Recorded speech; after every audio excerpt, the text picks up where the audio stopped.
What is up, guys? Fadeaway82 coming at you with one last non-Rust related video. I'm really sorry to do this to you today, guys, but I was motivated to do this by DJI, so you can thank them by tweeting this video at them. I had a really bad experience with this company, and most of the people who are going to be watching this video won't be my subs, but I'm just going to ask you guys, you initial subs who might click on the video, listen to it and don't downvote it just because it's not a Rust video. I'm not changing directions with the channel, but I had to talk about this because it's a fucked up, weird ass experience that the internet really needs to know about. It's kind of strange, kind of stupid, kind of silly, and kind of sad. So my brother's fallen on some hard times recently. His dog passed away. He was very close to his dog. I know it sounds like a sob story, but it's the truth. And to cheer him up, I bought him a drone. I've had a drone for a few months now. We've been flying them together, and he really got fascinated with it, and I wanted to do that solid for him. So I took my YouTube money last month, and I got him a solid drone. I got him a DJI standard drone, which is the same one that I had.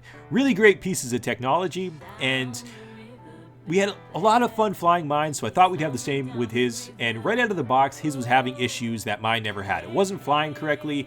It seemed to not be holding its position with the GPS, whereas mine would stay still in the wind, his would start doing larger and larger circular patterns. So we knew something was wrong with it. We knew something was up. And just about that time where we were deciding we couldn't, fix it ourselves, we were going to send it back to DJI, a gust of wind came through. The drone got pushed into a tree that was no more than maybe 18 feet off the ground, and the motors were running the whole time. It came to the ground, it took a little bit of a hit, and then it spun back up, almost chopped one of my friends with its propellers, and were able to then land it and hit the kill sticks.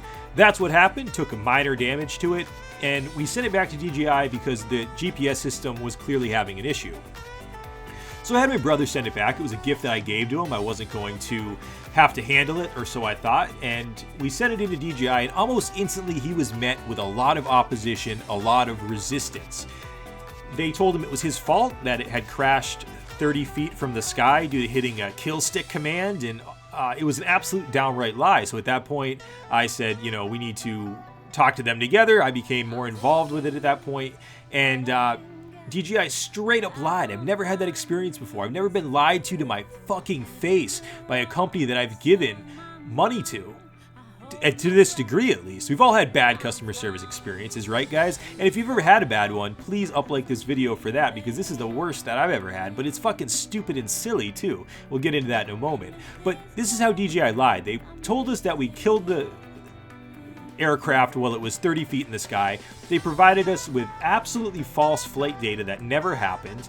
And the data they provided us with said that the drone went negative 12 feet below the ground before it even crashed, which it didn't crash from 30 feet in the sky. So I asked him about that. We were speaking with Mr. T from the North American headquarters, and Mr. T assured us he was the highest person there, and there was no one higher in North America who we could speak to, and if we needed to talk to anybody higher, we could call Shenzhen, China, but he didn't know the number. But to make a long story short, Mr. T battled us tooth and nail. He was confident in their flight data, and when I inquired why did it go negative 12 feet below the ground before the crash, he said, sir, when the machine's warming up, the CPU and the RAM is not calculating, and then once it warms up, it's correct. So initially, that's not relevant, but your crash data is absolutely correct. Yeah, that made a lot of sense, Mr. T. Thank you, sir. So we kind of went around and around like that. It became very stupid. At that point, I told them, they could either fix it or we would go a different route with it. We would go to perhaps small claims court. Don't know if we'll go that route. Don't know if we want to have any more effort, but we probably will because of what's happened today. So when we even mentioned small claims court, Mr. T jumped down our throat and said, DJI has a team of lawyers and you won't win with our data. And I said, well, I don't think you understand small claims court in the U.S., sir, because lawyers don't typically go to small claims court, but okay, and I'm pretty sure if a judge looked at your data, he'll have the same concerns that I do.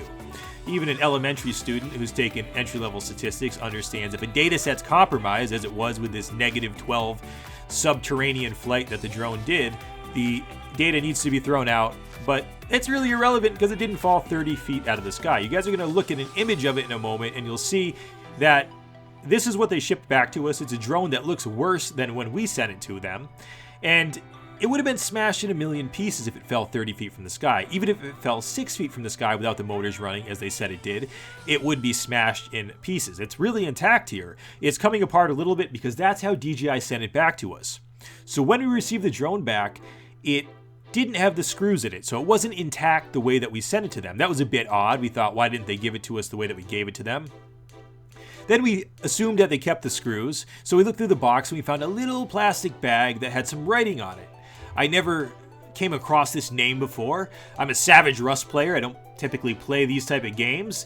And it said Heimerdingers Bag. And of course I said, what the fuck does that mean? Is that an insult? Is that some type of derogatory term? What the fuck is this stupid smiley face? So I Googled it. Heimerdinger. What is this? So we looked it up. We found out that it's a character from a popular MOBA video game who also says some pretty weird shit.